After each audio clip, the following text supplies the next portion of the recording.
121 विधानसभा नवाबगंज में भारतीय जनता पार्टी से टिकट की दावेदारी कर रहे नवाबगंज के लोकप्रिय विधायक स्वर्गीय केसर सिंह गंगवार के पुत्र विशाल गंगवार ने आज कुलड़िया के भदौरिया इंटर कॉलेज ग्राउंड में विजय संकल्प सम्मेलन का आयोजन किया, जिसमें विशाल गंगवार अपने हजारों कार्यकर्ताओं तथा सैकड़ों गाड़ियों के काफिले के संग सभा में पहुंचे। यह काफिला लवेड़ा से चलकर हाफिजगंज, नवाबगंज से दलेल नगर होता हुआ कुलड़िया पहुंचा। सम्मेलन में पहुंचने के दौरान कार्यकर्ताओं तथा भीड़ ने विशाल गंगवार का गर्मजोशी से स्वागत किया, जिसका विशाल गंगवार ने हाथ जोड़कर अभिवादन भी किया। बताते चलें, 121 विधानसभा नवाबगंज के भाजपा के लोकप्रिय विधायक स्वर्गीय केसर सिंह गंगवार का कोरोना काल में देहांत हो गया था। आज स्वर्गीय विधायक के पुत्र विशाल गंगवार ने जनसभा के दौरान अपने पिता को याद कर भावुक हो उठे। उन्होंने कहा, मेरे पिता के जाने के बाद क्षेत्र की जनता ही मेरा परिवार है, जिन्होंने मुझे इस दुख की घड़ी में संभाला है। सभा के दौरान उन्होंने अपने पिता द्वारा क्षेत्र में कराए गए विकास कार्य भी बताए तथा आने वाले भारतीय जनता पार्टी 2022 के मिशन को सफल बनाने तथा दोबारा भारतीय जनता पार्टी की सरकार बनाने में सहयोग करने की अपील भी की।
मैं यहाँ पर उपस्थित नवाबगंज क्षेत्र की प्रमुख जो भी सभा में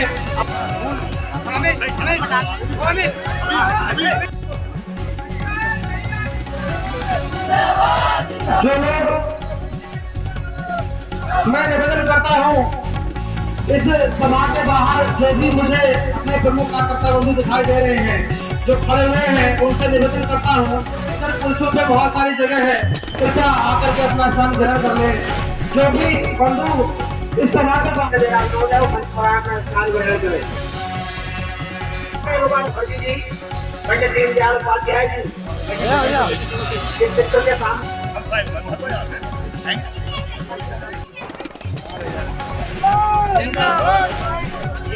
श्री चेतन जी मास्टर साहब आपने महसूस किया और महसूस करने के बाद में नरेंद्र मोदी जी के रूप में एक ऐसे नेता के रूप में जिसने राष्ट्र की सेवा को ही अपने जीवन का लक्ष्य बनाया है। जिस तरीके से मेरे पिता विधायक 2017 में जब आपने बनाया और इस क्षेत्र की जनता के ध्यान रखते हुए अपने कामों को करना शुरू किया, तो आपको ये विदित है, ये आपको भली भांति मालूम है कि क्षेत्र का चौमुखी विकास करने में उन्होंने कोई कोर कसर नहीं छोड़ी। ये हमारा दुर्भाग्य है कि 2 साल कोरोना के चक्कर में सारे विकास कार्य ठप हो गए और इस कोरोना में मेरे परम आदरणीय पिता इस दुनिया को भी छोड़कर चले गए। आज हमारे बाबा कह रहे थे कि उनका नाम कैसा था कि घर घर में पूजा जाता था, तो मैं बड़ा भावुक हो गया। हालांकि राजनीति में भावुकता का कोई रोल नहीं होता, कोई अंश नहीं होता, लेकिन पिता तो पिता होता है, तो बोलने का दम। लेकिन आज इतनी अपार जनसमूह को देखकर उन लोगों से ये कहना चाहता हूं जो ये कहते हैं कि विधायक जी ने क्या किया, विधायक जी ने क्या कमाया, तो वो अपनी आंखें खोल के पंडाल में बैठी हुई भीड़ को देख रहे ये विधायक जी ने क्या कमाया और विधायक जी ने ये लोग कोई पैसे से लेकर नहीं आए हुए हैं। क्या कोई भाई यहाँ पैसे से लेकर आया हुआ है? क्या किसी से 1 रुपया भी मुझसे लिया है? ये वो प्यार है विधायक जी का जो उन्होंने लोगों को दिया और लोगों ने उन्हें दिया, और इसलिए आज पंडाल में हजारों की संख्या में लोग यहाँ बैठे हुए हैं। ये उनका प्यार है जनता के लिए और जनता का प्यार है उनके लिए। ये आगे खोल के देखिए वो विरोधी जो कहते हैं इस बात को। भारतीय जनता पार्टी इस समय स्वच्छता अभियान चला रही है और मेरा एक कैंप यहाँ लगा हुआ है। मेरा एक उद्देश्य यहाँ सम्मेलन करने का था, वो भी भारतीय जनता पार्टी का विजय संकल्प है। मैंने अपने भाषण में भी कहा कि भारतीय जनता पार्टी जिसे भी टिकट देगी हम उसे दिल जान से चुनाव लड़ाएंगे। हमारा निशान जो है वो कमल का फूल है। ये विधायक जी के लिए लोगों का प्रेम है, जो प्रेम आज आप लोग को दिखाई दिया। बाकी विधायक जी ने जो लोगों के साथ अपने व्यवहार बनाए, जो संबंध बनाए, आज ये उसका आपको एक नज़ारा देखने को मिला। विशाल जी, आपने अभी स्वर्गीय विधायक केसर सिंह गंगवार जी के जो विकास कार्य गिनवाए, क्या वजह थी? इससे पहले नवाबगंज का रोड था, मेथी से कोयलड़िया, भगुआ तक चौरीगांव पुलों की बात कही। इससे पहले ये विकास कार्य नहीं हुए, जबकि सपा से ये 5 बार भगवत शरण गंगवार विधायक रहे। क्या वजह है? देखिए, जैसी सोच होती है वैसी काम होता है।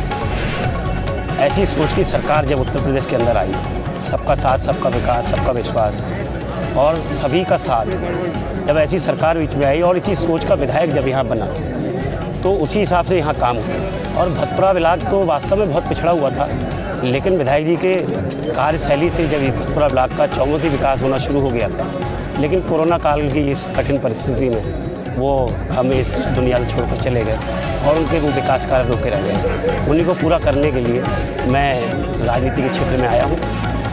आज आपने अपने भाषण के दौरान, उद्बोधन के दौरान हमने देखा कई बार आप भावुक हो गए, अपने परिवार, अपने पिताजी को याद करते हुए। किस तरह से विधायक जी के जाने के बाद आपने अपने आप को संभाला है, अपने परिवार को संभाला है? हम सब ने एक दूसरे को संभाला है। मेरी माँ ने मुझे संभाला, मैंने अपनी पत्नी को संभाला और इन दोनों ने मिलकर मुझे संभाला। इसमें मेरी बहनों का ही बड़ा योगदान है और साथ में ये जो क्षेत्र की जनता है इसका बहुत बड़ा योगदान है कि इनका साथ और इनका आशीर्वाद इतना रहा कि मैं उस कमी को महसूस तो करता हूँ, लेकिन एक बार को उतना ज़्यादा महसूस